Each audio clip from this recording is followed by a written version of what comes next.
5 राज्यों के चुनाव पूरे हो चुके हैं, वहीं असम के चुनाव भी पूरे हो चुके हैं। बीजेपी ने वहां हैट्रिक लगा दी है, लेकिन एक बड़ा आंकड़ा है जो बड़ी बहस छेड़ रहा है। कांग्रेस के वहां 19 विधायक जीते हैं, जिसमें से सिर्फ एक हिंदू है, सिर्फ एक, बाकी 18 मुसलमान। तो सवाल ये उठता है, क्या असम में कांग्रेस सिर्फ एक समुदाय की पार्टी बनकर रह गई है और वो इकलौते हिंदू विधायक कौन है? आइए उनके बारे में जानते हैं। नमस्कार, मैं असद शेख, हिंदी डॉप में आपका बहुत बहुत स्वागत है। जय प्रकाश दास कांग्रेस के इकलौते हिंदू विधायक असम के लखीमपुर जिले की नौबोईचा सीट से जीतकर विधायक बने। ये एक एससी सीट है, यानी अनुसूचित जाति के लिए आरक्षित सीट है। यहाँ से जीते हैं डॉक्टर जय प्रकाश दास। उम्र है 48 साल, पीएचडी होल्डर हैं।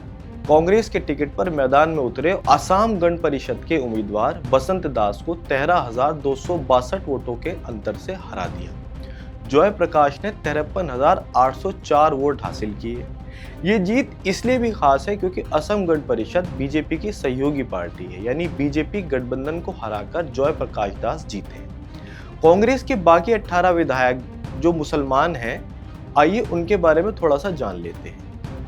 कुछ प्रमुख नाम उनमें से ऐसे हैं: आफ्ताबुद्दीन बोल्हा जालेश्वर से, बेबी बेगम धुबरी से, मुहिबुर रहमान मानकाचार से, अब्दुल रहीम अहमद चेंगा से, रकीबुद्दीन अहमद चामरिया से। लेकिन 89 गैर मुस्लिम उम्मीदवारों में से एक भी हिंदू उम्मीदवार जीत नहीं सका। बीजेपी ने एक भी मुसलमान को टिकट नहीं दिया था।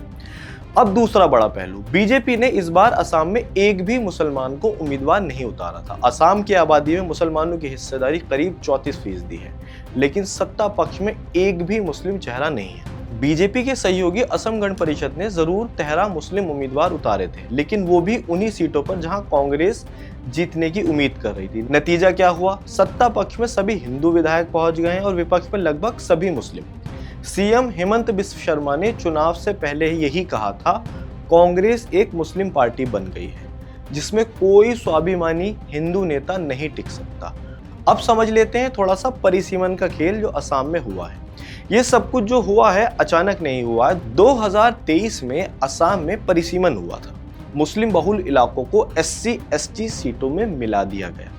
मुस्लिम बहुल सीटों की संख्या 29-30 से घटकर 22-23 रह गई। वहीं मुस्लिम प्रभाव वाली 41 सीटें 26 हो गई।